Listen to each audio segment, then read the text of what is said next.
I just want to pull up. Is that We're starting with two Go Man people. Go? Yeah, we're starting with Jacqueline.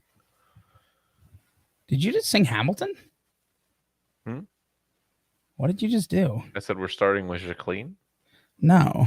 Ready, set, go, man, go. I gotta go. I love so because I'm ready. Ready, ready, Teddy. I'm ready. It's like a very old '50s rock and roll song It's that also everyone from Buddy Holly to Elvis has covered. sorry. The Ready and then Go Man Go Mm-hmm. is also part of a Hamilton song. Just the Ready Go Man Go. It's not sampling that at all. It's like a Gotcha. rap. Sure. But you just spoke it, and I was like, Nick, you don't know Hamilton. I know you. But I know music that is rock and roll. I That's know why you that don't know very well. Hamilton. All right. Cool. I've got some stuff here. Can I say something real quick about the two artists we're about to do? Yeah. Okay, so I don't know if you were having similar thoughts. I don't know if we talked about this, but when we were trapped in the car between sets at the Order House, right, and we were panicking because we're like, "Fuck, how are we going to keep the energy up? Like, what other songs can we do that people can like dance around to for an hour? Like, how are we going to keep shit up and up and up?" We should do Super Freak. I would love to do Super Freak. It's got a great fucking bass line. Like, it's super funky. I think we could do it. I think we could do to Super Freak sort of what, like, not necessarily like this, but like the way the Cake does I Will Survive, where they can kind of cover the funkiness of a funk song with just like guitar, bass, drums, vocals. Yeah. Like, we could do that. I definitely think so. However, I have one stipulation.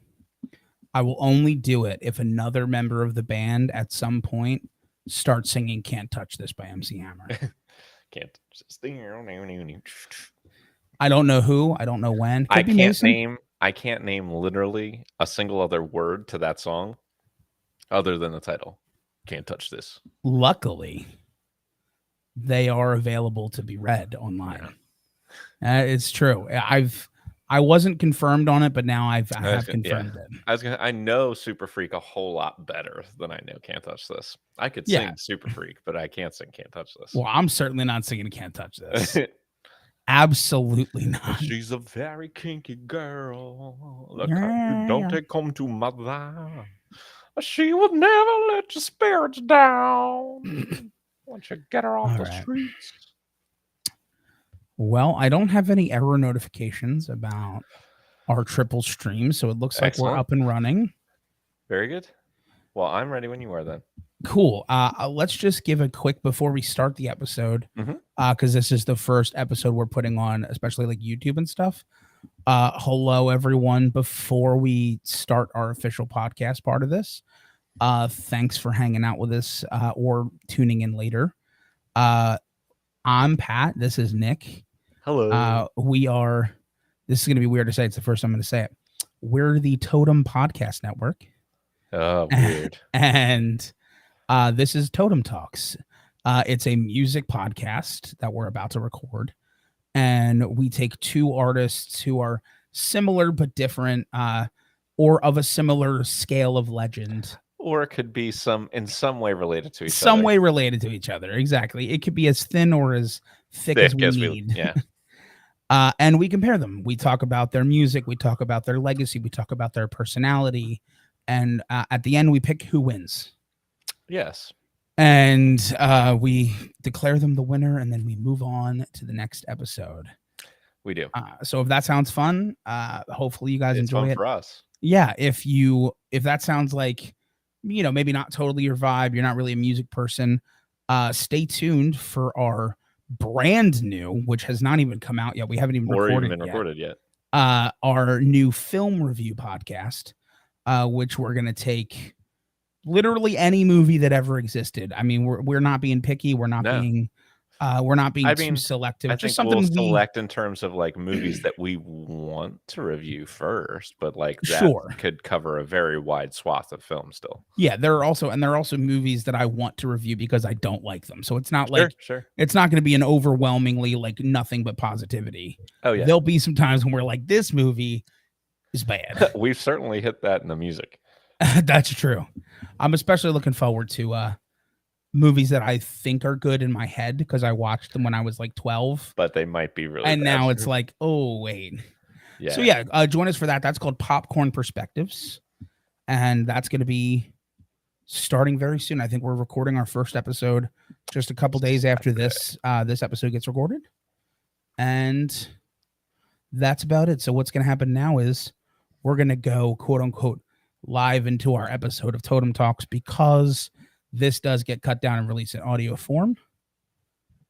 But you are, of course, getting all of the action-packed video, the live feed. Yeah. So without any further ado, welcome to Totem Talks.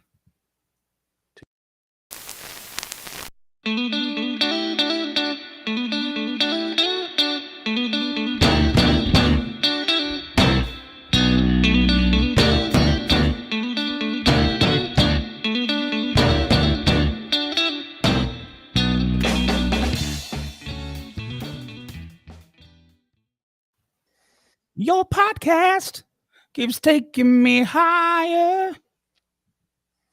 I was wondering if that's what you were going to go for. I was actually thinking about doing the other one because what we just talked about it, I was like, well, yeah, we just talked about it. Mm-hmm. Yeah, good choice. You couldn't have gone wrong with either choice, in my opinion. That's true. That's true. Welcome in, everybody. Thanks for hanging out with us at another episode of Totem Talks. We're on season 6, lucky episode 13. That's right. And which means we're officially today more than halfway through season 6. Which is crazy. Yeah. Honestly, time is flying. So, or if you're somebody who is just tuning into the audio form, maybe you're wondering where the hell all the episodes are, because I certainly was. Yeah. But I will not say who we moved on from because we still release on platforms that are associated with them. We switched over from our transferring and our distribution service to one that will, I don't know, distribute the episodes. seems like a smart plan. We were running into some trouble. Our original distributor was bought by another company, and ever since that happened, things were getting weird. Yeah. And I finally just said, enough's enough. Gosh darn it. Dabgummit. But anyway, Nick, how are you doing today? I'm great. Thank you for asking. I really appreciate the fact that you asked. How are you? Are you well? I'm well, man. I'm well. Thank goodness. I'm doing great. I see Keith's in the audience. Hello, Keith. You can tune in. You can tune in live. I will not repeat what you just said, Keith, in comments, but correct. But yeah, listen. Thanks so much for tuning in, everybody. We got a really interesting one today. I told Nick, I texted him earlier, and I said, "Man, one of these artists could be a 6-hour episode." Like, yeah, it's so insane. Honestly, I think they both could. There's right. a lot to unpack here. There is, and I will do the best I can to be very comprehensive and yet not make it last 6 hours. Yeah, of course. But it's interesting. So Nick, why don't you just let us know who we're covering today? I would love to. So in today's battle of R&B superstars, we are pitting Jackie Wilson up against Rick James. Bitch. Yeah, I was like, you guys. I gotta say it. You gotta say it. It's almost impossible. You have forced that word to come after the name Rick James for all of posterity. That's true. It's true. Well, listen, man. I have nothing else to start here. I'm just gonna tell us who Jackie Wilson is, would you? Yeah, I'll get started with Jackie Wilson. So, Jack Leroy Wilson Jr. Was an American singer and performer throughout the 50s and 60s. And he was active from 1953 until 1975. And we covered 3 albums. 3 albums from Jackie Wilson. We started with 1958, He's So Fine. We followed that up with, of course, 1967's Higher and Higher. And then we wrapped it up with 1976's Nobody But You. Mm-hmm. And Nick, this was your artist for your research this week. That's right. Which means you're going to start us off. You're Take right. it away. And I will try to be concise. I think you really hear everything you need to hear about this album within the first 2 or 3 tracks, this is a record that's going to have a lot of range. It's the late 50s, but you are hearing the earliest forms of rock and roll. You're hearing rhythm and blues. You're hearing what is like the direction that rhythm and blues is kind of moving into, which is, and Jackie Wilson is largely credited with this transition, which is like the creation of soul music as its own definable category of music. And also, there are a lot of times where there's like an orchestra in the background, and he is singing his face off over that orchestra. And oh my god! So, like I talked about all the different genres that are around on this record. Boy, can he sing all of them. I mean, this guy, he has such a dynamic voice. He's got so much range. He's got so much natural ability. He has a real ease in and out of his falsetto. He's got a real ease to like glissando up and down lines and like hit all the notes in between. And I mean, it's really impressive. And I think a good example of how vocally impressive he can be is kind of one of the stranger tracks on this record. I'm not even sure if it was a bonus track or not, but he does a version of Danny Boy, and it's really interesting. It's maybe not what you would expect to hear from the song, from more traditional versions of it, but it's really impressive. Like, even if you're kind of a stickler for the original version of it, I would say, like, at least just listen to what he is capable of vocally on this, because it is, it's pretty incredible, like, the level of talent that this guy has. So, I mean, at the end of the day, whether, what is on this record is something that was already popular around 57, 58, or whether he was starting to pioneer some new sounds and new direction for music. He sounds great on all of it. I really enjoyed the record. All right. Well, I guess it's my turn to talk then. And listen, I'm not gonna disagree on pretty much anything. The one thing you really did was start to get technical about his vocal ability, which I'm very happy you did, because the technical aspects of his voice are very impressive. Yeah. I mean, like you said, the transition between the falsetto to the chest voice, I can speak from experience, it's extremely difficult. And I'll say for a tenor, it's more difficult than it is for someone with a bass or baritone voice. Yeah, and he's Jackie clearly Wilson a is tenor. clearly a tenor. Yeah. Yeah, and it's like, I'm talking as a tenor. Like, I know it's relatively easier for you. It's still a challenge. Sure. But it's easier for you with your bass range. To make it smooth in and out of chest and head voice is a challenge for anyone. It's insane. But the higher your voice sits naturally, the more challenging it becomes. And his voice sits very high naturally. And then the second part of it is the other thing that really kind of exacerbates the difficulty of the falsetto, is when you're kind of wailing in your top range in your chest voice. Because once your throat gets tired and you start to lose a little bit of the like strength of the muscle from it being tired over time, your falsetto goes away. It requires a very precise musculature in your throat to be able to perform a falsetto. The man is just nailing it. He's wailing on these songs, and then just like not even head voicing, full falsetto sometimes, down into his head voice. It's just incredible stuff. My note for this was a little rough but talented, because you can tell that the vocal at times, it's almost like a fire hose at times. Yeah, he hasn't fully matured his sound. Yeah, which makes sense. I mean, sure. Let me double check his age while you finish talking. Yeah, please do that. I had two notes here that I wanted two songs that I wanted to talk about. One was Danny Boy, because that's a song that I love. He was 23 when he recorded it, by the way. Okay. Yeah, so definitely that's a hard... Still maturing, yeah. Yeah, still maturing as a vocalist. That's a very difficult song for me to like get behind the difference of. But one thing that I found out, like brand new while listening, was that I had heard more than one Jackie Wilson song, because I had already heard this version of this song. Oh, interesting. I love this song so much, I will just look up versions of it. Okay, yeah. And it is an all-time great. And I found it. I found this version of it. Didn't even read who it was. Just was like an alternate take on it, and loved it. Yeah. Because at this point, I get like hyper fixated on songs. Like you get hyper fixated on albums. Sure. but I get it with songs. And so I will just look up as many different versions of a song as I can. I want to see people on YouTube covering it. I want to see celebrities cover or other musicians covering it. I want to see the same person covering it live a bunch of times. So that happened with me with Danny Boy a bunch of years ago. And I remember finding this version now that I listen to it again in the context. And it's amazing. And then the other song where my only note was "damn" was Reet Petite. Yeah. Dude is singing crazy stuff in that song.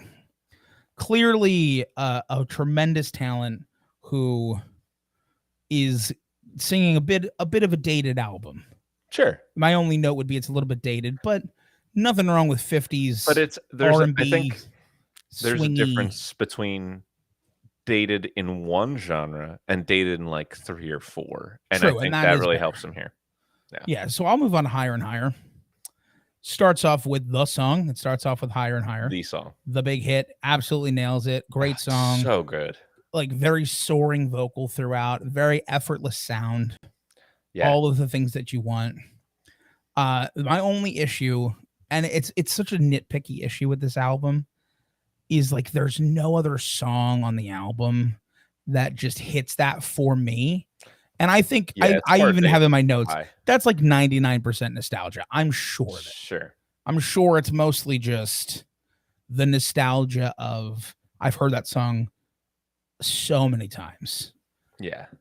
And I would love to hear it a million times more. Oh yeah, it's one of those songs that does not get old in my opinion. Yeah. But I do have that it's a stronger vocal throughout, and definitely I feel like the band around him is a little bit tighter on this album than on the first one. Whether that's just giving him more professional musicians or everyone getting a bit older. Either way, it's a tighter sound, and I can hear that they're kind of just really backing him a little bit more than they were in the first album. Yeah. All right. So I don't really have too much to add because most of my notes are the same as they were in the first album. Again, I think he does a nice job covering a variety of musical ground. I think his vocal performances are dynamic to say the least. They're incredibly powerful, and you get one of, I think, the greatest songs of all time, like one of those great enduring hits of this type of music on here. So there's not really much else to say about that we haven't said about the first album.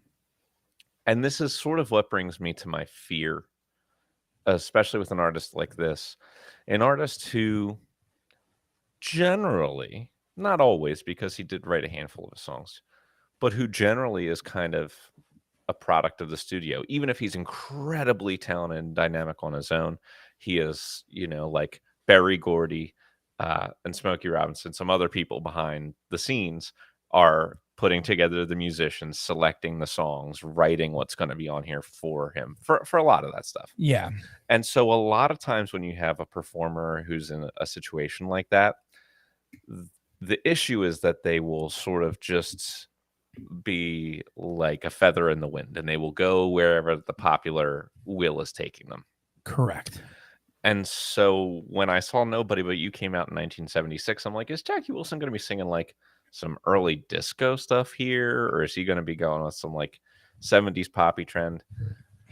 And I don't think he really did that, and I think the album is better for it. So his final album, I think, stays true to a sound that is very much Jackie Wilson's sound, but also sounds better, right? Like you have this 1976 level of production quality over, say, the late 50s, but you are doing songs that sound more honestly like this artist.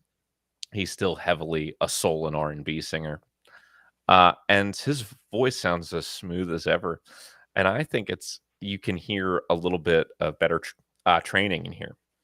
Because one thing that you can definitely spot with a tenor in particular is if they go up to a certain higher part of the range and just get a little bit of Kermit the Frog in there, just a little, and you can tell when they're singing with their throats. And if there were little hints of that, I mean, like he was just so good that it didn't necessarily matter as much on the first album. but there were little hints of that in his voice throughout his career. And I think he's really smoothed those over, and he has, his best sounding version of his voice here at this point in his life. And the song that I actually really enjoyed the most was kind of a throwback. It was like a late 50s, early 60s sound, because he did a collaboration with the Chillites. And had like the full vocal group backing him as a performer, which is actually how he started out his career too, because he joined Billy Ward and his Dominoes as the lead man. That's how he kind of like made his name on the scene. He actually replaced Clyde McPhatter, who was also in the Drifters and is in the Rock and Roll Hall of Fame like 2 times. But anyway, I think this album stands up. I think it's really good. I think you continue to hear the maturity in his voice and in him as a performer. And I think you just get 3 really enjoyable albums from Jackie Wilson, front to back. Like, I enjoyed every song, and I enjoy him as a performer. Yeah, man. Listen, you're not going to get too many disagreements from me, for sure. I think for me, this album collectively is the strongest of the 3. Like all things considered. As you mentioned, he sounds the best here. And I want to just add on to what you were saying about the tenor voice. Sure. My opinion on that is it's not so much the tenor controlling the upper range as you get older, your lower range expands. Mm-hmm. But if you can keep your upper range through training and through exercises, that sound just opens up because you have so much more of like a cavernous instrument as you age. Mm-hmm. And I think that's what we're hearing here as he's getting older. The vocals are just continuing to grow and grow. It's I don't know. I think we're talking about the same song. Don't Burn No Bridges is the one that I highlighted on this track. Yeah. It was definitely the best song on the album. Yeah, it was cool. It was so good. The one thing that really like sucked the life out of this album for me, which is not anyone's fault, is the last track, I've Learned About Life, is so freaking heartbreaking because it's the last track released like on his last album right before all of the terrible things that I'm sure you're going to talk about in his life. And it's like it's such a song of like, I've learned some life lessons and I'm ready to do better. Right. And then bam. And it's like, oh my God. I was listening to it and I was like, this is like a true heartbreak. Yeah. But the album itself is really good. It's the strongest of the 3 overall. There's no like higher and higher on it. Right. But every song is like B+ to A- quality. Yeah. And the vocal is great. And the music is great. Yeah. So with that, I will talk a little bit about Mr. Wilson here. So let me start with the 6 degrees, which is that we share a birthday, Jackie Wilson and I, June 9th. There we go. So finally, I did see that, and I was going to mention it.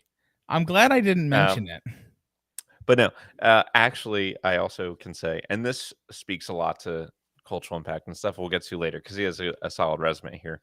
But 3 artists that we have covered on the podcast thus far have all written tributes to him, tribute songs. So Van Morrison has written a tribute song to him. The Commodores have written a tribute song to him. And Hozier has written a tribute song to him. So to have multiple artists, especially just ones that we happen to have covered on the podcast, writing songs about your greatness and like the debt they owe you as an artist. Yeah. Pretty impressive. Pretty cool. For the most unique thing, and I hinted at this to you earlier this week, according to some of the resources that I have read, the man reportedly had a 4-octave vocal range, which is just like unreal. It's crazy. Yeah, like I mean, we definitely didn't get all 4 octaves, right? But I mean, just if that's we certainly got a few though. We certainly got a few. You can hear the width of his range for sure. And I'm not 100% sure if they're counting all of his falsetto in there because his falsetto gets up there. I would imagine it's more than 4 with his falsetto range, but unless he really has no bass range at all. Yeah, he might. I mean, he's like a true tenor with no bass range, but a crazy high falsetto.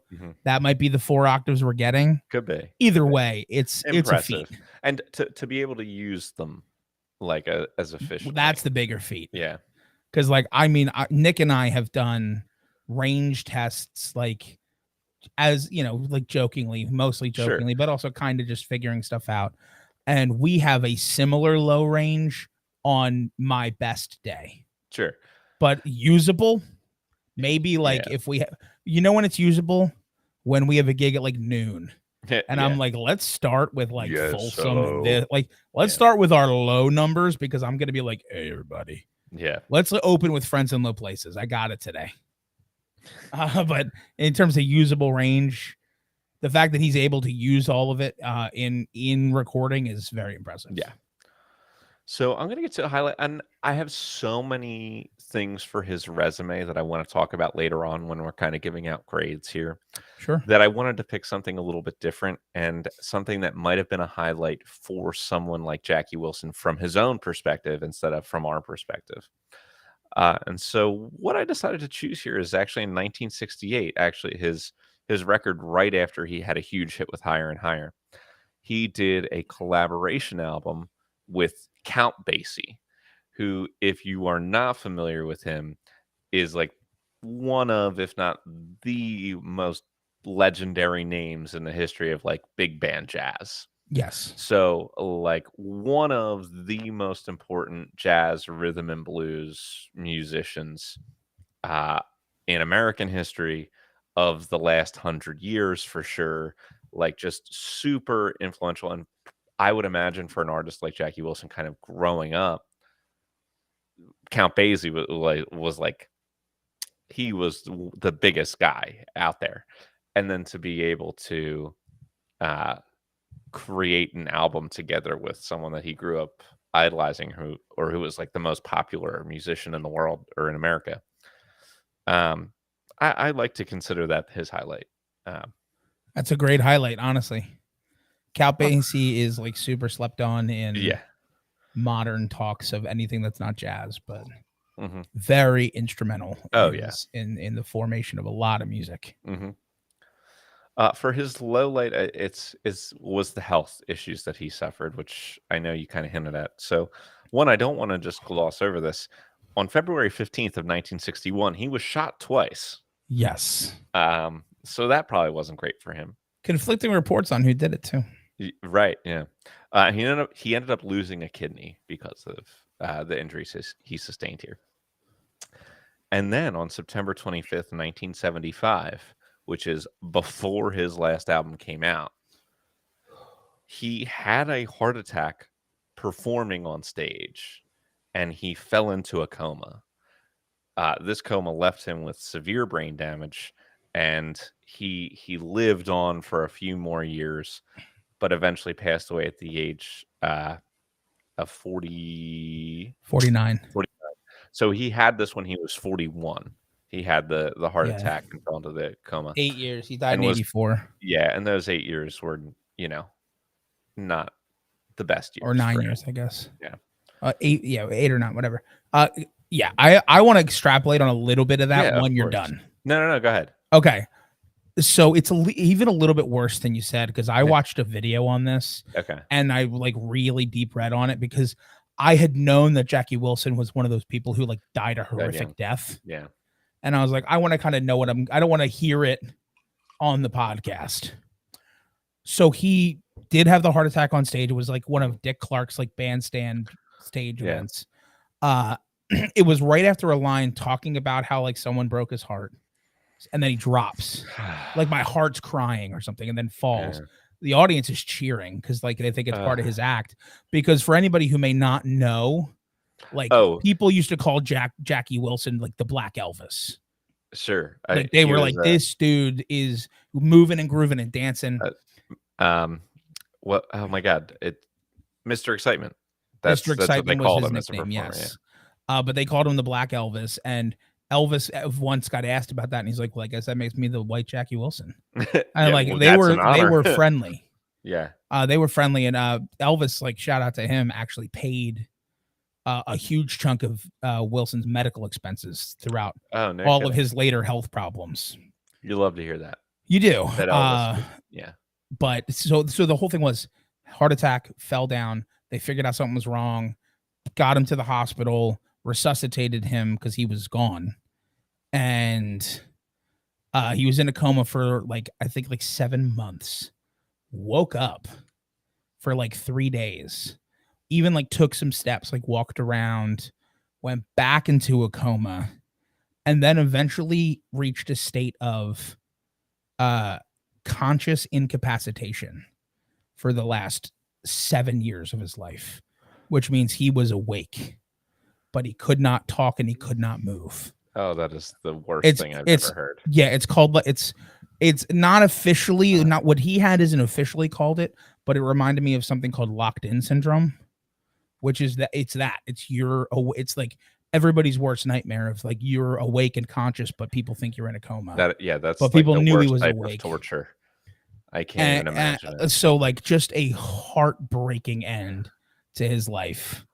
And it just, I'm not going to go even further into it because I did watch a video and found out all about like the crazy shit his ex-wife was pulling as like the executor of his estate during the whole time, and his like primary caretaker, and like the legal system using his ex-wife using the legal system to prevent them from putting treatments on him that could make him recover because she was running his finances and estate. So it's a whole awful thing.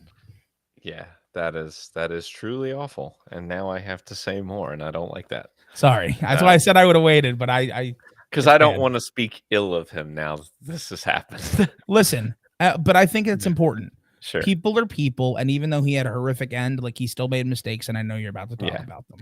Right. So just I'm going to get into his personal life a little bit. So he was known for being short-tempered. He was known for being promiscuous.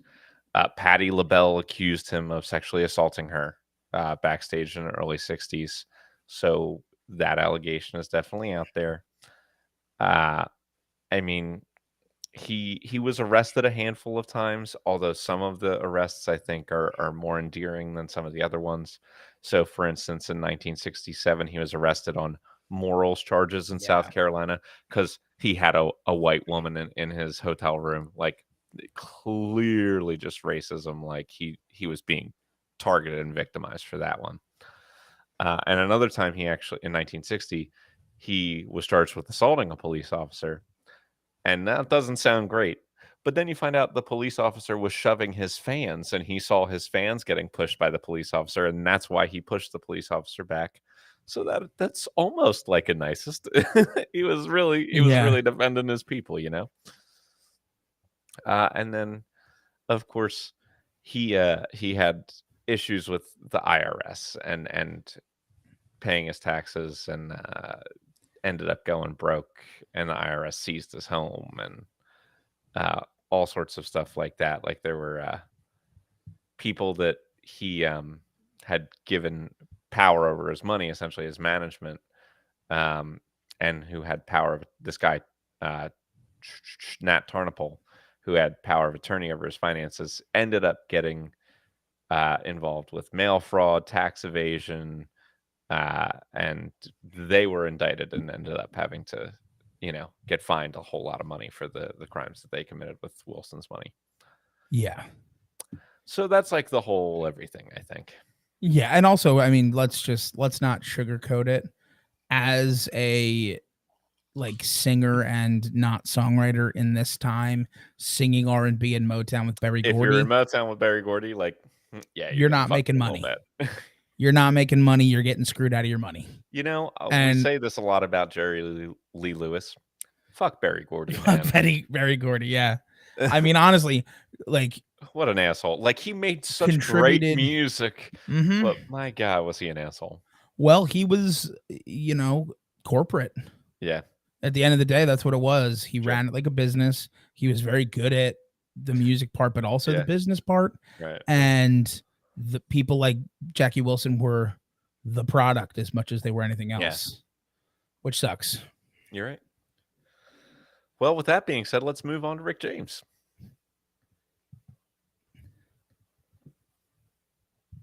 Cool. Yeah, dude, I had to talk. I mean, the whole locked-in syndrome is like my actual worst nightmare. It truly is.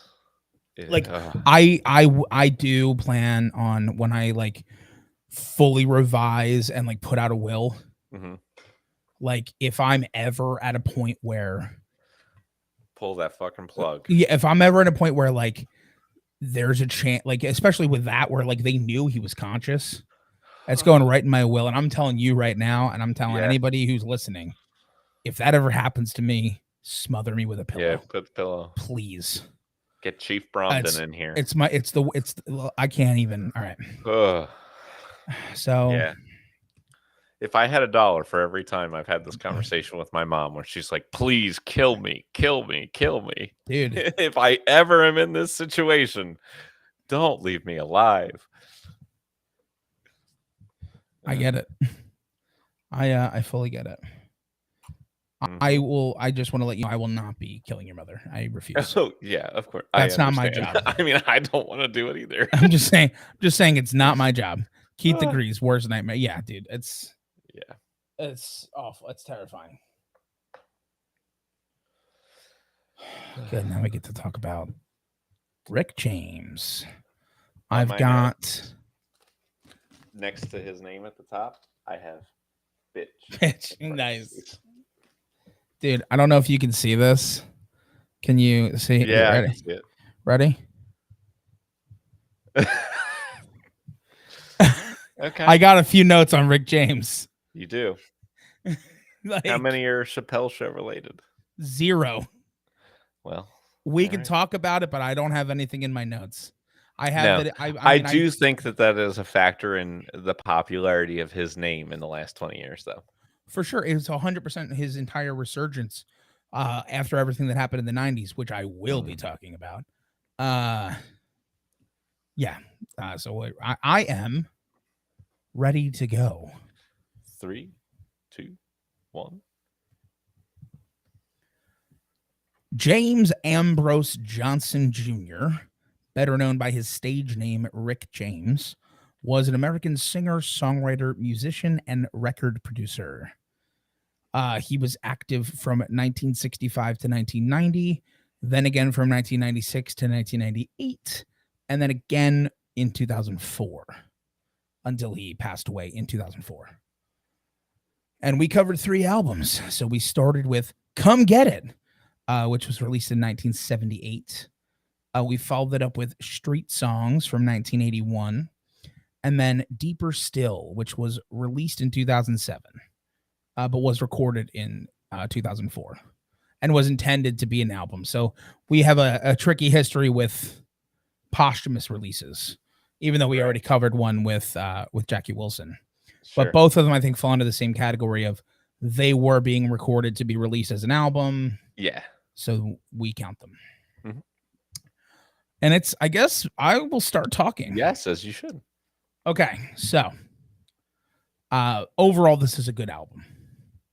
I want to be very clear on that. And there's some things that make it really good. The groove and the energy from the Stone City Band is palpable. You can feel that Rick James is a ton of energy. We know that. Yeah. We know that he's going to, him and Jackie Wilson are both very similar in their energy. Mm-hmm.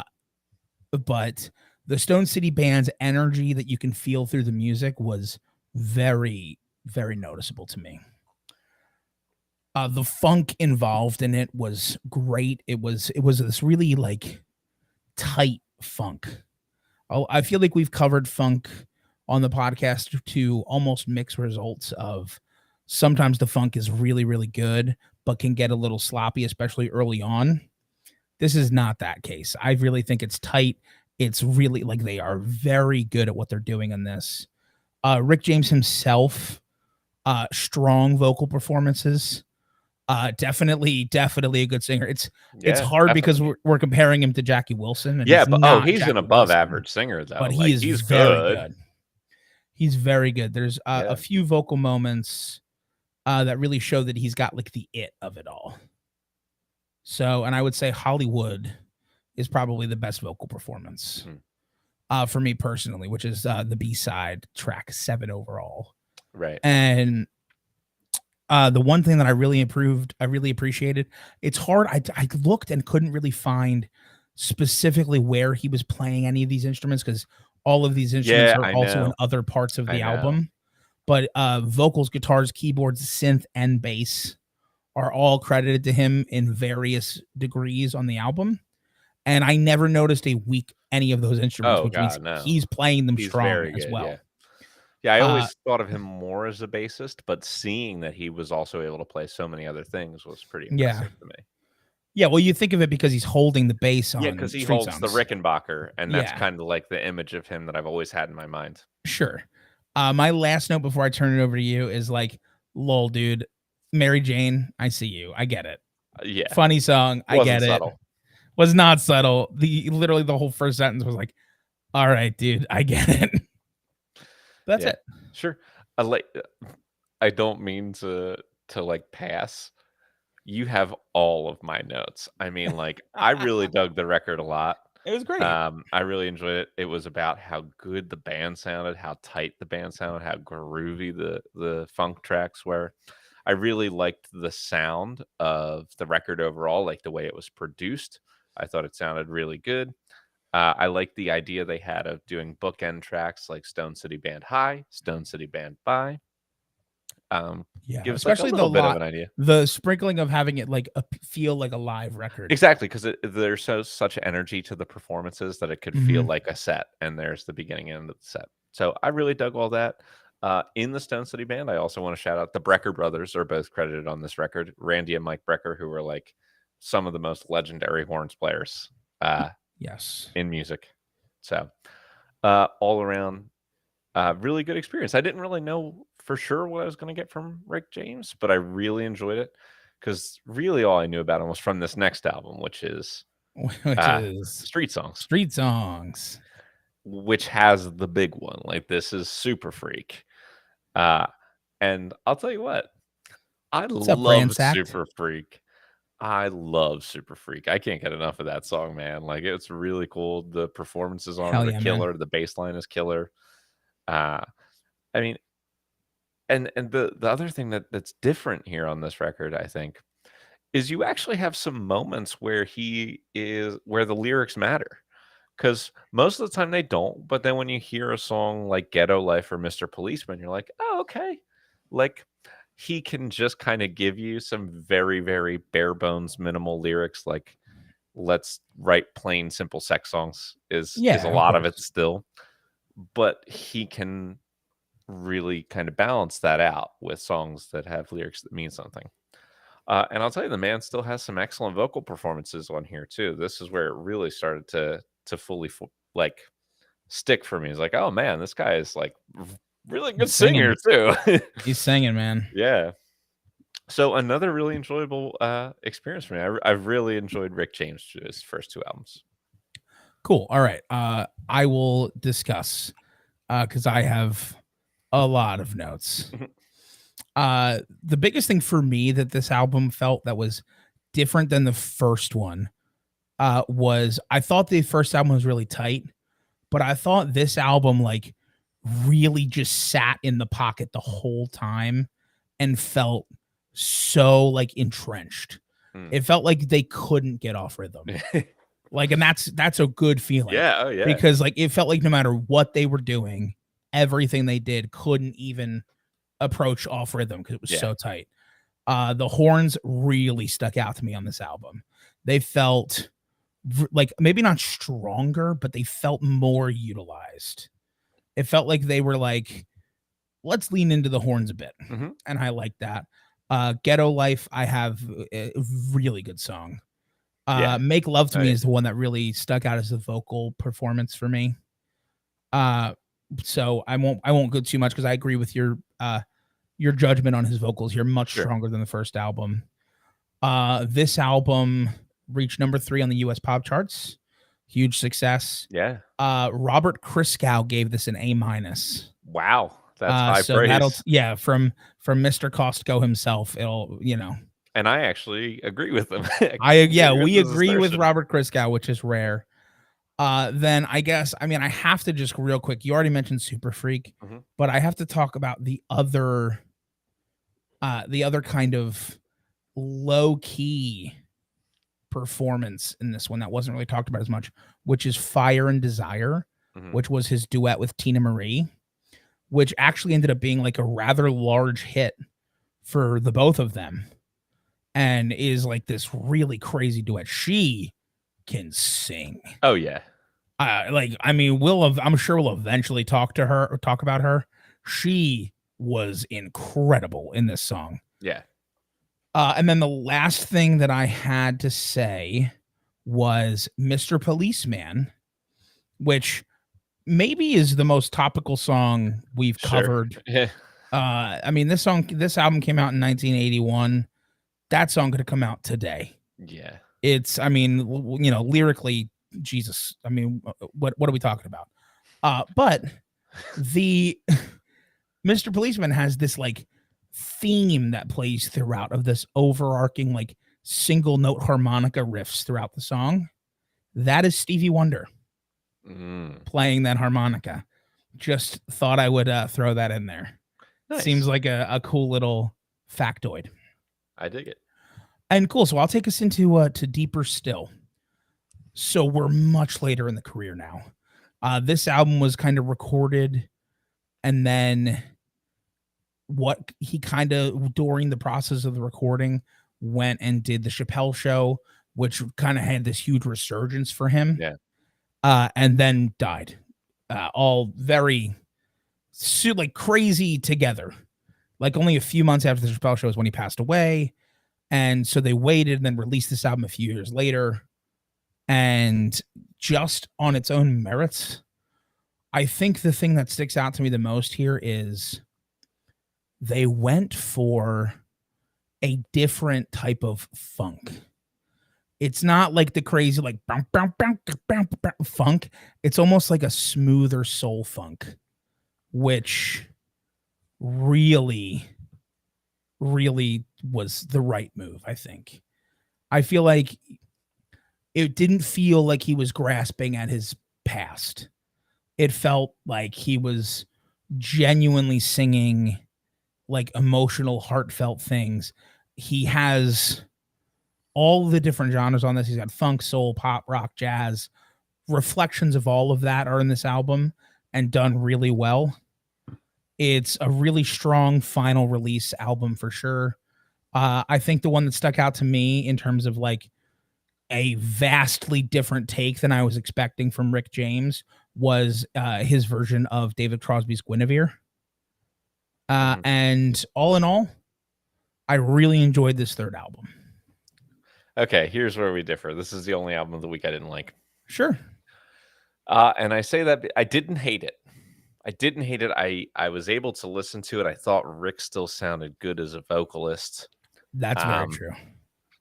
And I think it's just, it ended up being such a product, not quite of its era, but of like older artists who we hear release an album like 5 years behind its era. Because to me, all the instrumentals on here sounded really artificial. They didn't sound nearly as like the bands on his first several records were just so alive and full of energy, and like I just loved them. This was like clearly done on a synth, like the strings weren't real, like a lot of it was not actual instrumentalists. Well, sure. I mean actual instrumentalists, but not someone playing the actual instrument you hear. Sure. That was done. It sounded sort of more like the backing music to compare to another artist that we covered on the podcast who did soulful music in the late 90s and early 2000s. It sounded more like 98 Degrees as background music with Rick James did singing over it. Okay. And we acknowledge that because of that style, that even though we didn't like them that much, 98 Degrees was the best of the boy bands that we covered, like better than NSYNC and Backstreet Boys, because they had like more soulful music that they were doing it with. But like it was just a huge disappointment for me to hear it from Rick James. Hey, I respect that. I get that. Yeah.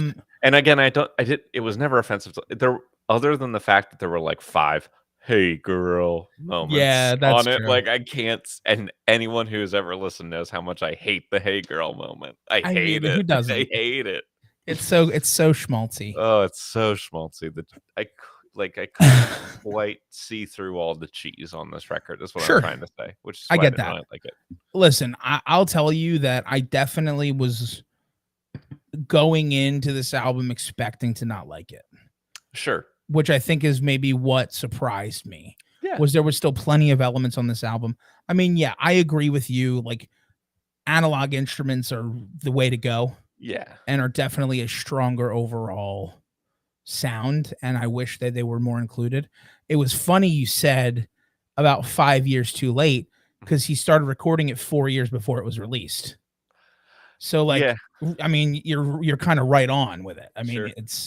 this was probably supposed to come out in 2004, so only about a year or two late. Yeah, right. So we're a little nitpicky there, I think, but I get where you're coming from for the most part. I mean, it's definitely not. It's the third of three For for for sure, me, but I clearly. think And to me, it's the 6th of 6. and probably for me too. Okay. But I mean, that just goes to show how good It this was a week good was. week. It was a good This was week. an album that I can genuinely say I enjoyed listening to, and I mean, I'm not going to listen to it again, Yeah. but I I enjoyed would listening to listen it. to early Rick James again, though, for sure. Sure. Sure. I maybe would listen to Guinevere again. I really liked his Mhm. cover of that. His version of Okay. that was really like he sang it with this like reverence Mhm. that was, I think, that did the song justice, we'll Sure. say. And it's And what nice I to see a crossover genre artist do something like that. correct. And he is nothing if not a crossover genre artist. I know we talked mostly about the funk, but like I said, Mhm. I mean, funk, soul, pop, rock, Mhm. jazz, all of that is included throughout his discography. Let's grade our artists. Well, no, I get to say my Oh fun my god, I facts. can't believe it. I was Nick, so that's like nervous. 60% of my notes. I was, like, going through my notes and making sure they were all ready because I was so worried I wouldn't be ready to do this on time. Don't worry, you'll Oh, be well. ready. But now I'm great. So take your time. Listen. So Rick James. I guess I'll start with his unique thing. I he's a draft deserter. So that's the I can beginning of his unique thing. So he actually joined the Naval Reserves at like 14 or 15 years old to avoid the possibility of being drafted into the army for Okay. Vietnam. Sure. Because that was So bad thing. right. No one should have gone there. So then he basically stopped showing up to things in the reserve. And because of that, got assigned to Vietnam anyway, where he then, instead of going to Vietnam, fled to Canada, changed his name from his birth name of James Ambrose Johnson Jr. to Richard James Matthews. And Then went to Canada. The first night he was in Canada, we'll talk about that. We'll get into that. He moved to Canada, changed his name to Richard or Ricky James Matthews. Ironically, it was then shortened to Ricky James by Stevie Wonder. It was like Richard James Matthews. Ricky James Matthews is too long. Cut the Matthews, be Ricky James. Sure. And of course, the rest is history. Stevie Wonder, 2 big contributions. I love it. Now. Now, can I say this? You can. You've been saying all this like it was maybe questionable. Rick James, I would have done the same thing. Oh, Rick James, I would have done the same thing, man. Let Like, me I be don't blame you very for that clear. at all. That might be the least questionable thing Rick James has ever done in his life. Any Because we're gonna get into some questionable decisions. Yeah, like I'm fully for running to Canada. Yeah. So, just the way that all kind of panned out here. After authorities discovered his whereabouts, they convicted him for desertion. They sentenced him to 5 months of hard labor, where he left after like 3 weeks, went on the run again for a bunch of months, got caught again, was going to get sentenced to 5 years in prison, in like military prison, because he was a member of the reserve who kept going AWOL, right, and was getting court-martialed. Okay, and sure. they managed. His mother managed to get him in with a lawyer, a friend of the family who was a lawyer, who talked down to another 5 months in the hard labor, where he actually served the sentence and then got out and then started back up with Motown and Berry Gordy. Because literally, Motown was just like, they found out about it before the authorities did, and we're like, we're gonna stop releasing your stuff. Come back when you figured this out. And I mean, they were true to their word of when he figured it out, they did take him back. Right. So we'll talk about the highlight. For me, looking through his stuff, the highlight's got to be Street Songs for me. Mm-hmm. It's his most successful album. As I mentioned, number 3 on the Billboard Top 200, number 1 in the top R&B hip hop. It went platinum. That combined with Super Freak probably accounts for over 4 million in total sales. Sure. Probably even more than that. Yeah, worldwide, I'm sure. Yeah, it also earned him 2 Grammy nominations, 2 of his 3 Grammy nominations, and in one of which this is part of X Factor for later. It's something to keep in mind. Mm-hmm. He was the first African American male to be nominated for Best Rock Male Vocal at the Grammys. Oh wow! For Super Wait. I think for what? Yeah. Rick James, who didn't start recording music until 1978, was the first according Grammy to my research, rock male vocal, a genre which was invented by black men. Correct. What? This is you are correct. That says a lot of bad things about the Grammys. It says wrong. Wonderful things about Rick James because his music was very good, as we said, but that says a lot of bad things about the Grammys. You are in fact correct. Okay, so we're gonna get into the nicest, because it's a short list. I could not find anything. I scoured. The only thing that I can even come close to finding is when MTV refused to air Super Freak's music video. He started basically boycotting them, calling them racist. And when other artists like Prince and Michael Jackson were getting their videos put up on MTV, but only really very few black artists at the time. Right. They were superstars and were getting it, but no B or C list black musicians were getting MTV credits. Whereas that was not the case for white artists. And so he was like basically publicly calling out Michael Jackson and Prince, among others, and just saying, like, you need to get your stuff off of MTV. We need to, like, it's not like, it's not good for like black men and black women in general. Like, very much like, you got to stop. And he was actually backed up on this by David Bowie, who was the same. That was just doesn't even surprise me at all. Yeah, who also was noticing the same thing and like supported Rick James in this. That makes me love David Bowie a nice thing. More. Yeah, although it did spawn from them directly turning down his video. So there's a little air of selfishness to it, but it was the best I could do. Fair enough. Now I'm going to get into his 6 degrees before I get into his other stuff. Of course. So it's kind of a two-parter here. The first one, it starts in with he was a protege of a young Neil Young.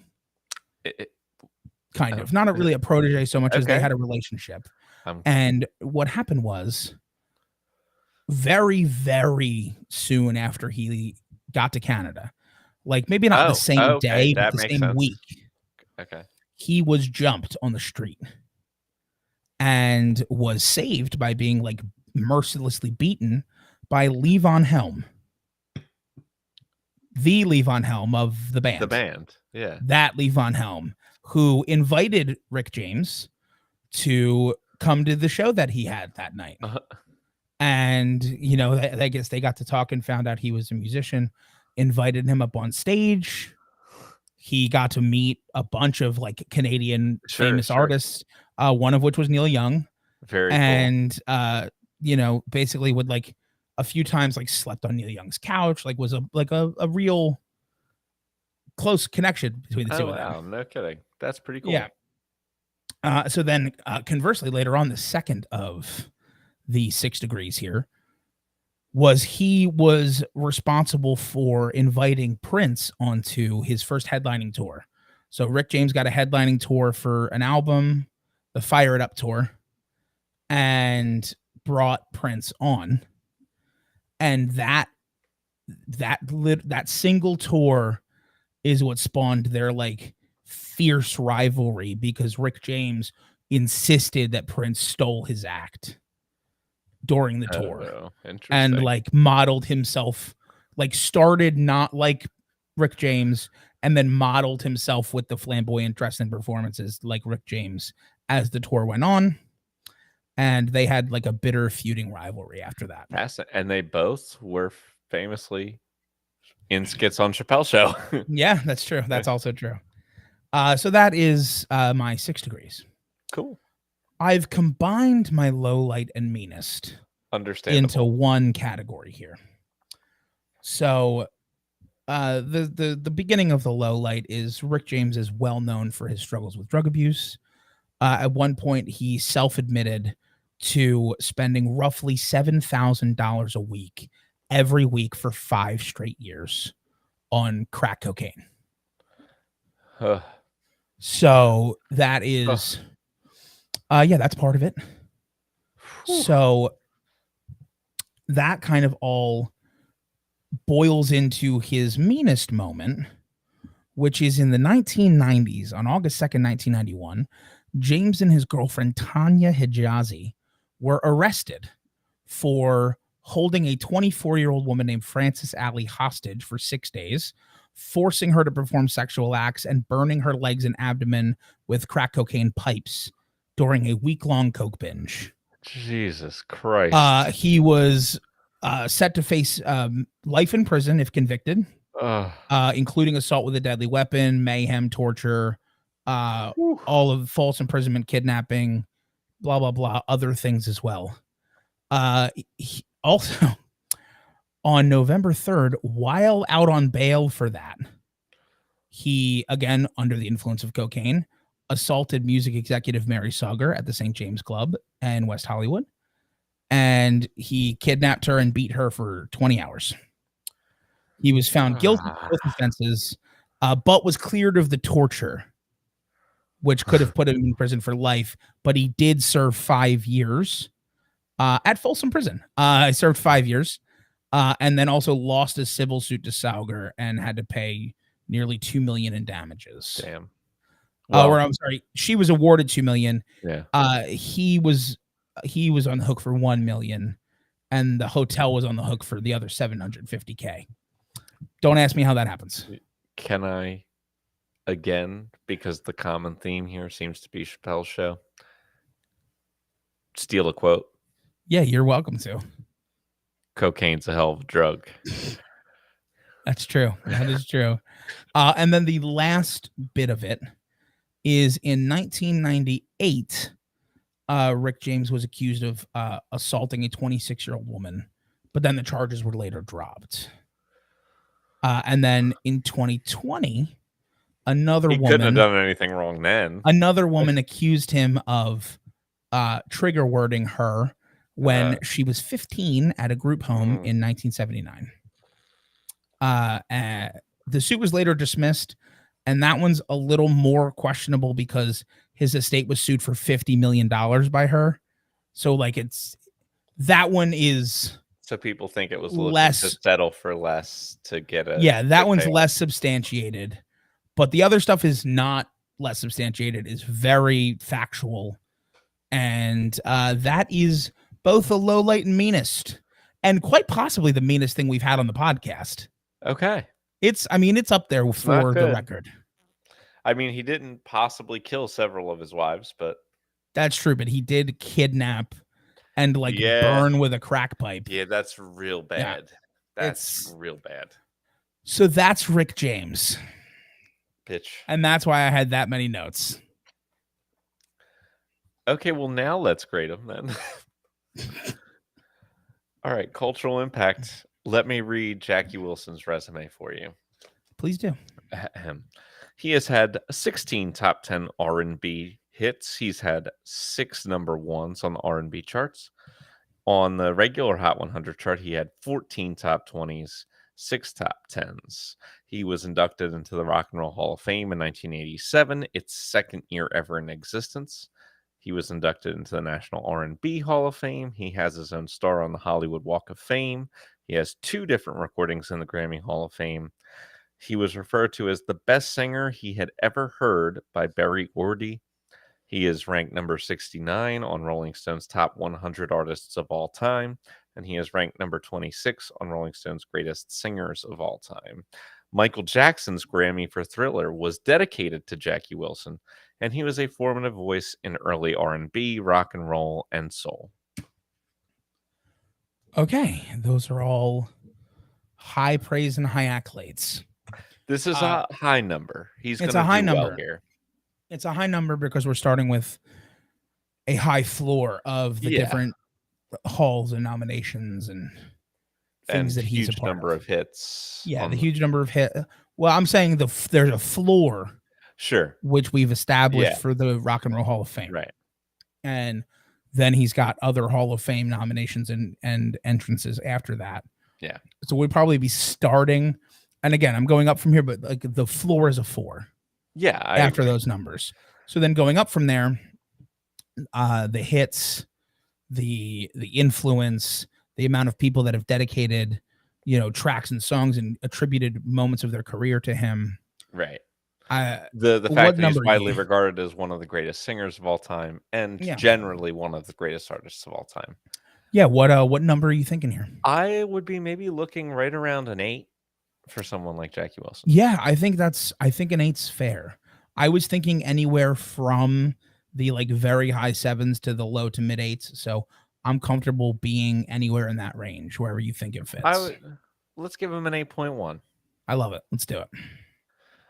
Rick James, I think, also is definitely a household name. Definitely an artist who was successful in his time, having sold multiple certifying records.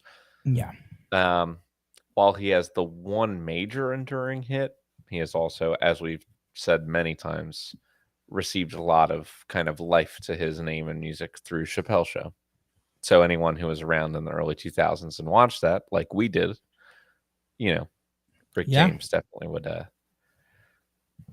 have been someone you knew because of that.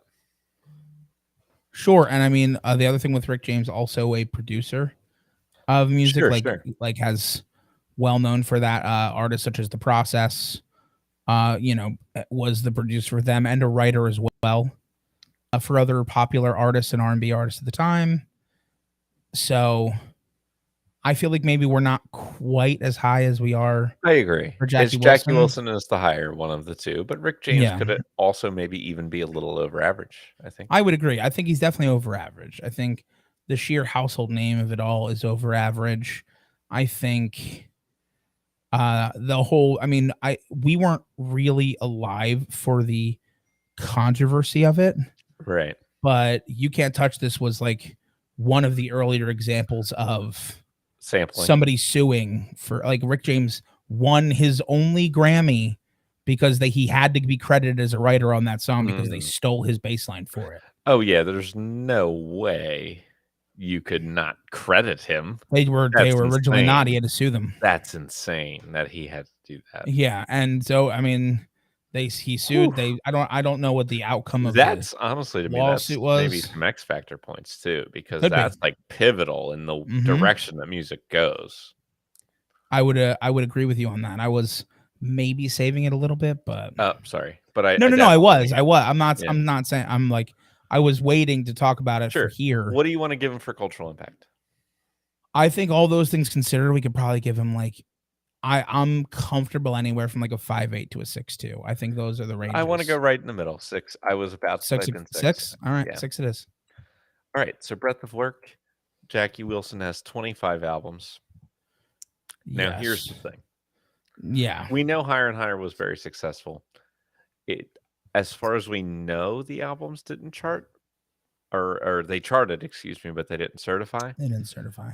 But also, as we've brought up time and time again on the podcast, when you have an immensely popular artist from Motown, you kind of have to call the numbers into question because Yes, you Berry do. Gordy famously underreported so that he could underpay his talent and like not let them on to how popular they actually were. Yes. So I would really struggle to take any points away from Jackie Wilson for sales. I get it. Here's my issue. I know because I looked a little bit. Mm-hmm. I had trouble finding like any information on like rumored sales or Mm-hmm. Yeah, me like too. anything like that. And so I feel like it's unfair of the artists we have taken points away from to not take some away here. It's still going to be good. I mean, he's still got It's 25 albums right. and a So lot of hits, and I think we're both going to add points. yeah, he's So starting at a like 6.4, but I can't take more than maybe a point 1 or point 2 at the most I was because of like the yeah, I was thinking maybe if we're starting at a 6.4, maybe we start at a 6.2. all right, I can I do think that just with for you. the sake of fairness for other All right. artists. So 6.2. I'm gonna give him oh man, I'm gonna give him point 3 of it back, man. Mm-hmm. I really liked all 3 albums. I thought they each showed a little bit of something in 3 different decades where they were staying honest and also growing. Uh, I I think he's really good. I think everything he does is really good his whole career. Yeah, listen, man, I agree with you. I'm going to also give it 0.3 for a lot of the same reasons. I really enjoyed all three of the albums. I thought he went from strength to strength to strength, all the ones I listened to. Artists like this, where the final album is just as strong to me, Yeah. is where I'm the most excited to listen to the stuff between. Because although I listen realistically, probably not going to get to all 22 other Sure. albums of Jackie Wilson, Mhm. but just knowing that there's going to be enough stuff on there that I'll enjoy any Jackie Wilson album I listen to is good stuff. So yeah, Yeah. I'm going to give 0.3 as well. Sure. And then for Mr. James? So we're looking at 13 albums. Yes. And 4 of them certified, at least gold with 1 certifying platinum. Right. So I think we are taking this 5.8 and we're probably raising it to a 5.9 or a 6. Yeah, I think we probably raise it up to a 6. And that sounds good to me. And then what do you want to do from there? It's tough because I listened to all the music and really enjoyed all the music and then research. And my opinion of Rick James changed a lot on the research. And like for me, like I consider that as part of like I understand. when I give points here, it's like how willing am I to go back and listen to this artist? Mm-hmm. And realistically, like I'm much less willing to go back and listen than I was before because like there's other funk artists who have less Problems. Like geez, man, like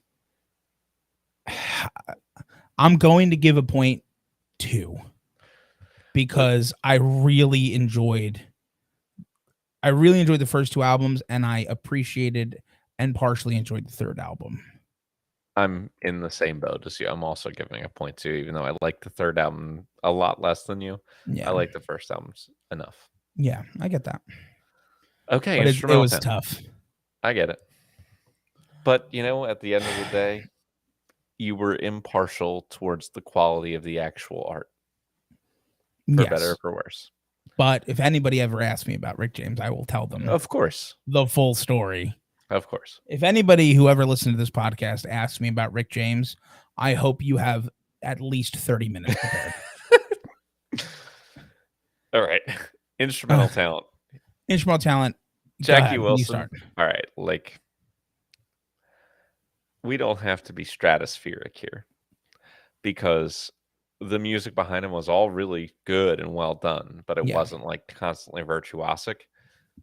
But what was constantly virtuosic was the man's voice. Like in terms of raw vocal talent and ability, he is in the S tier. He is at the top of the crop. For sure. You don't meet people who have more vocal talent at their disposal than Jackie Wilson. You might meet people with equal and different vocal talent at their disposal, but not better. I mean, yeah, he is as good as you can be.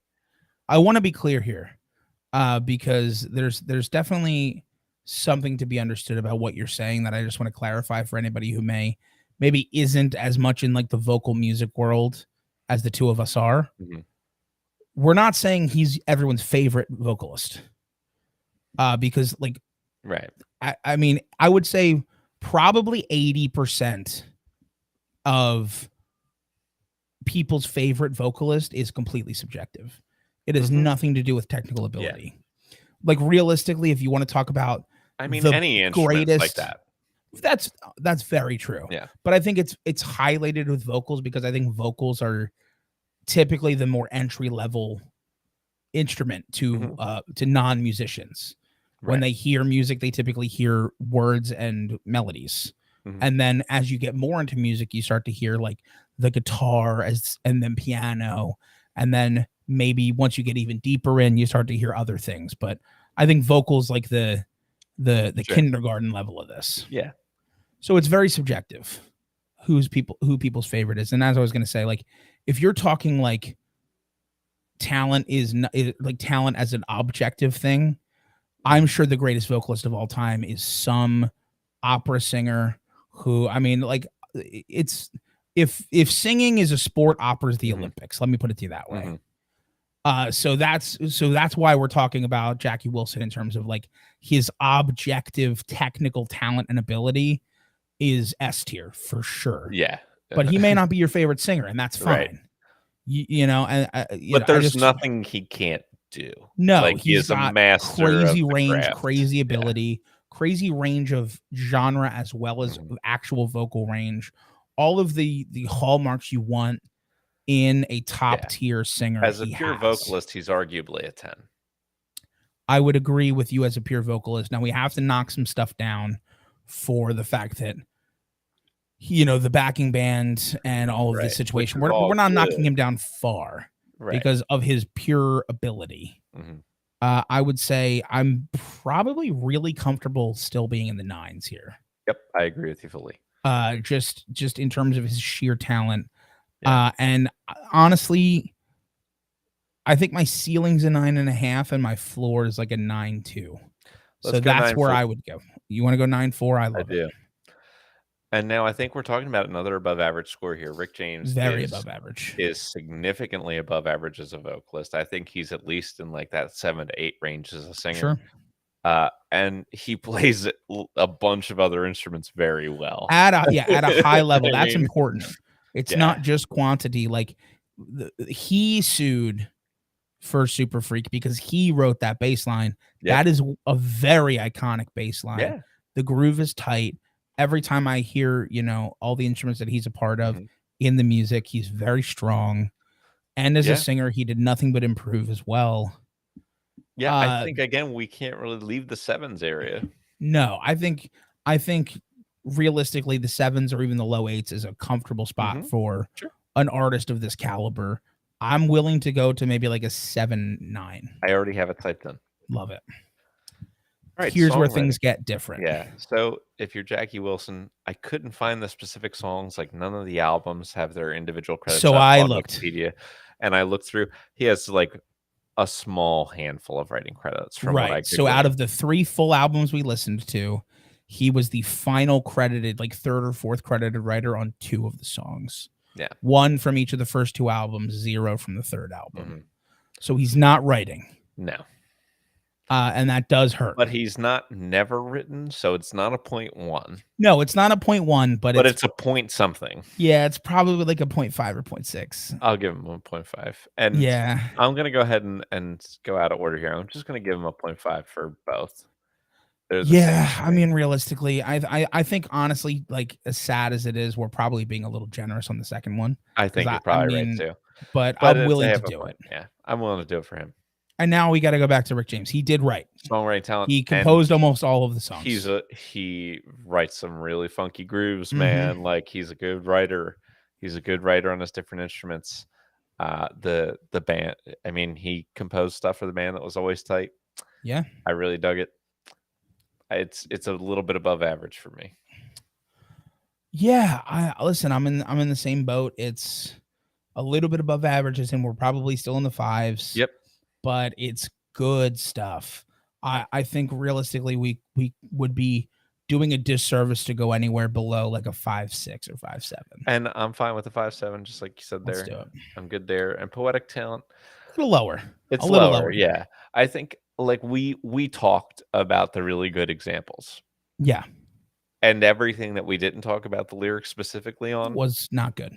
exactly or not important. I mean, it's right. It was just and that's the there thing as with a a lot of space funk. filler to give another instrumental harmony. It's less important in funk, than in other genres. You know, it's similar to the blues, or it's similar to like those older stylings. Yeah, of like the words are not as important as the rhythm and the melody with which you're singing them. Yeah, for sure. But I mean, I'm So probably still. I'm probably like. What are you gonna say? No, What I are you was gonna thinking? say I don't know that I'm above 5 here. No, I'm not above 5. Okay. I mean, realistically, I'm probably in the 4s. Yeah. In the higher 4s. I mean, I'm over okay a 4.5. Sure. But probably as long like as we're not like on the other side average. No. I would realistically probably give him a 4.6. And I think the quantity and the fact that he is writing the number of them. Yeah. Like he's the main contributing writer, which is rare because he did work with Motown and Berry Gordy, and that's like a feat to have that 90 or more % of your writing credits. Yeah. While working with them. Sure. So X Factor. So I think there's some for each artist here.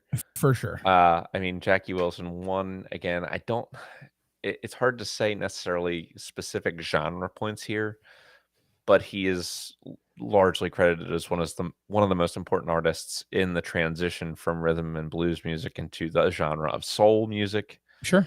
You know, he was specifically given a nickname because of the hype around his live performances. They were known to be some of the most dynamic performances there were. Like I said, he has multiple recordings in the Grammy Hall of Fame. Can I tell you a fun fact about Jackie Wilson? Which, ironically, you know, may or may not have led a little bit to the unfortunate heart attack. One of his favorite pre-show techniques was he loved to be like just like a super sweaty mess because he thought like the chicks dug it. That's what he said. Right. Like, and I'm sure they did. Like this like sweaty dude like dancing and gyrating all over them. I'm sure they ate that up, and he knew that. And so basically his entire career, what he would do is just take a big old fistful of salt and eat it and wash it down with water because that level of sodium and the water would just like force you to just be covered in sweat. And of course, salt without moderation is not good for you. Fair. And could have definitely contributed, along with some of his other like drug related issues and things like that in his life, to the unfortunate heart attack that eventually claimed him. So a little fun fact fact, but an interesting fact. It was of how different the times were. Yeah. And how he was just like, you want to sweat a lot? Use salt. Okay. Well, I don't know. How many points have we given him? I think realistically, we could probably give him 2 points. All right, let's do it. The influence, all of the accolades and influences that he's created in his life. I think 2 points is fair. All right. And then what about Rick James? I mean, the thing with Rick James is there's a couple like significant moments. I mentioned the Grammy nomination, being the first African-American male rock vocalist, which is, I mean, I would almost say even doubly impressive when you think of like Thin Lizzy. Oh yeah. Never getting, I mean, that's crazy to me. Or just the fact that he's not a rock artist. He's not a rock singer. No. There were and are and continue to be black rock singers. Right. And like there were at the time and there were for years before that. And it's crazy to me that Rick James is the guy. I mean, to be fair to the Grammys, and I still don't think this is right, they started in 1967. but they still could have had like a nominee somewhere. Yeah, I would agree. Come on. It wouldn't have been very hard. Regardless, that's definitely something that gives some points, some X Factor points. And I think the other big thing is the MC Hammer thing, the lawsuit. Mm-hmm. Yeah, that's huge to me. Like that lawsuit and that precedent that was set right when we're about to get. I mean, that was 1990. I would give that a full point on its own. Easy. I agree that probably is worth a full point, because like right in 1990, like throughout the 90s, sampling got bigger and bigger and bigger and bigger, and forcing these artists to credit the artists they were sampling based on that precedent was a big deal. For sure. So I maybe like a 1.5 for all of it combined. And you've got it, and I have final scores. Cool. And winning this week's episode with a score of 32.1. Banging it over the bow. Winner, chicken dinner. Is Rick James. Yeah. Rick James, yeah. Yeah, I thought that was coming. Get when you write your own music. When you write it, that was literally the difference. I mean, I think Jackie Wilson beat him in every category that wasn't writing. Because if you look at, for someone who didn't really write almost any of their own music, Jackie Wilson's got a 27.3, which is crazy. That's very high for someone who doesn't write their music. Yeah, and I mean, honestly, deserved. Yeah. Oh, totally. Listen, here's what this boils down to.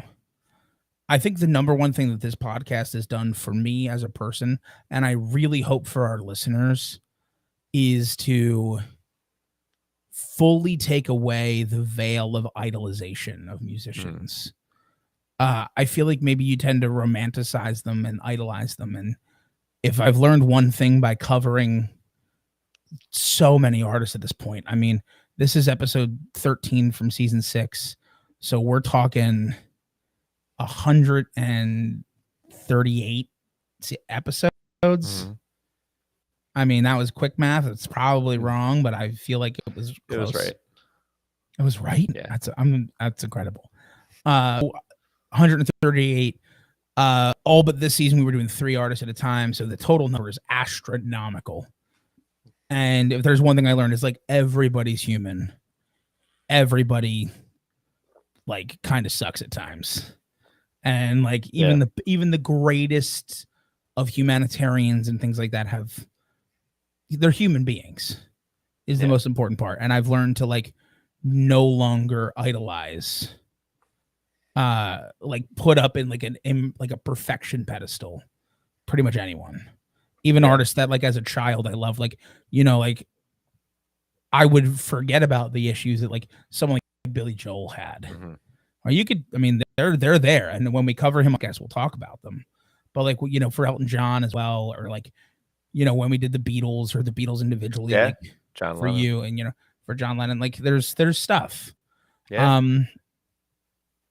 I know it's a little soapboxy, but it's important because like this was like a big one for me, like this week. I mean, Rick James, talented for sure, but I mean, some fucked up stuff, man. Yeah.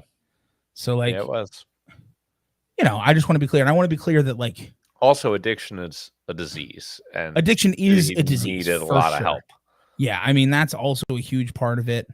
But that's, I mean, I think we've always been very clear on that as that. But I definitely just wanted to say, like, you know, the big thing of our quote unquote job here is to try to, as objectively as possible, discuss these artists.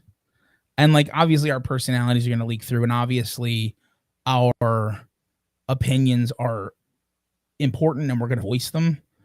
So like even an artist like Rick James who scored a 32, like we still are able to voice our dislike on his actions and condemn the acts that he did.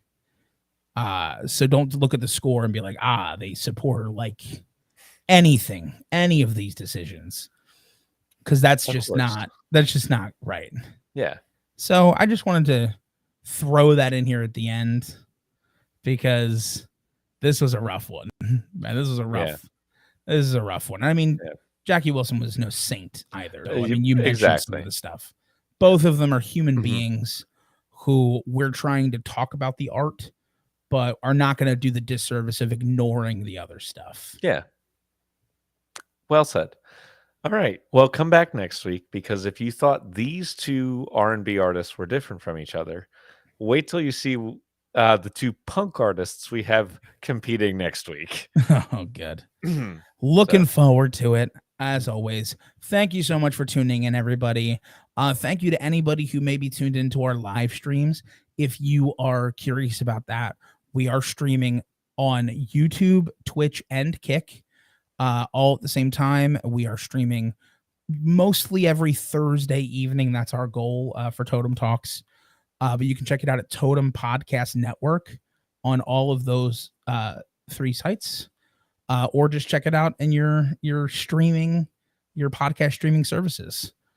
So make sure you're doing all that, like, comment, subscribe, all that fun stuff. And most importantly, have a great day.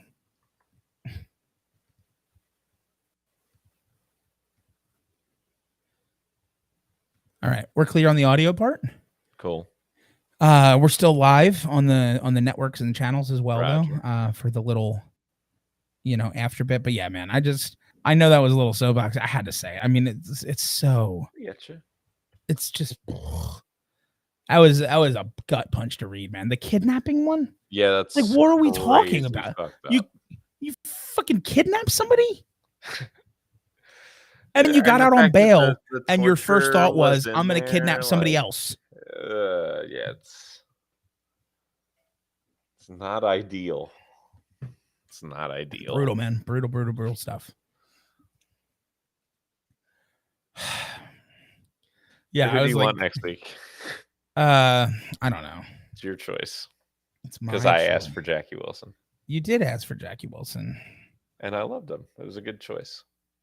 Yeah, I mean,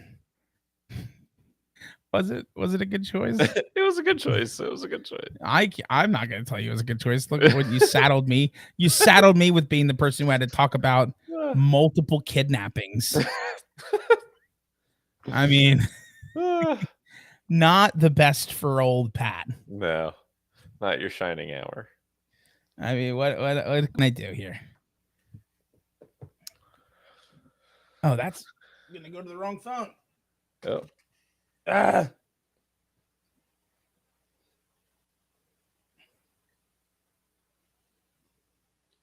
It's not. No, do the thing. Wait. What's happening? That's not. Computers suck. Yeah, they do like that.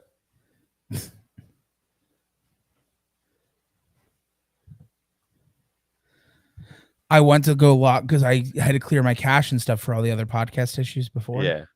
And so I had to relog into the Low Totem drive. And I'll take Avril, by the way. Avril? Avril Lavigne? Oh, Avril Lavigne. You got her. I'll take Social Distortion. I'm sure this worked out the way that you would have wanted it anyway. I suppose. But yeah, so, well, I mean, my whole plan is to talk about the doppelganger theory for Avril. Okay, fair enough. Yeah. What about the sex video? No. We're going to talk about. She has like a full Paul McCartney doppelganger conspiracy theory, and I absolutely love that. But also, there was a sex video. There was a sex tape. Yeah, we can talk about that. Should we show it? No, I don't know if we should show it. Oh. We should mention it. Should we recreate it and then show that? That would be fine. Oh, but yes, no. It told me to it was going to do 2-factor authentication on my old cell phone. It was like, your OnePlus 8 Pro, and I'm like, dude, what? Luckily, I have that here and on, and then it sent it to my Galaxy anyway. Cool. All right. Whatever, bro. All right, man. Well, listen, I'm good. I'm good to go. You know what I'm upset about, though? Keith didn't even mention the new background. Oh, come on, Keith. What a guy. Sad. Breaks my heart even. I was like, Keith will see the whole new vibe. God, the background, it'd be great. No, didn't even mention it. Very upsetting. Okay. Very upsetting. Keith, you have failed us. You have failed this city. All right. Well, do me a favor, Nick. Don't kidnap anyone. I never have, and I never will. I don't want to have to talk about it anymore. Kidnappings. That would be very. I really, truly am done discussing kidnappings. Okay. Weird that I have to say that.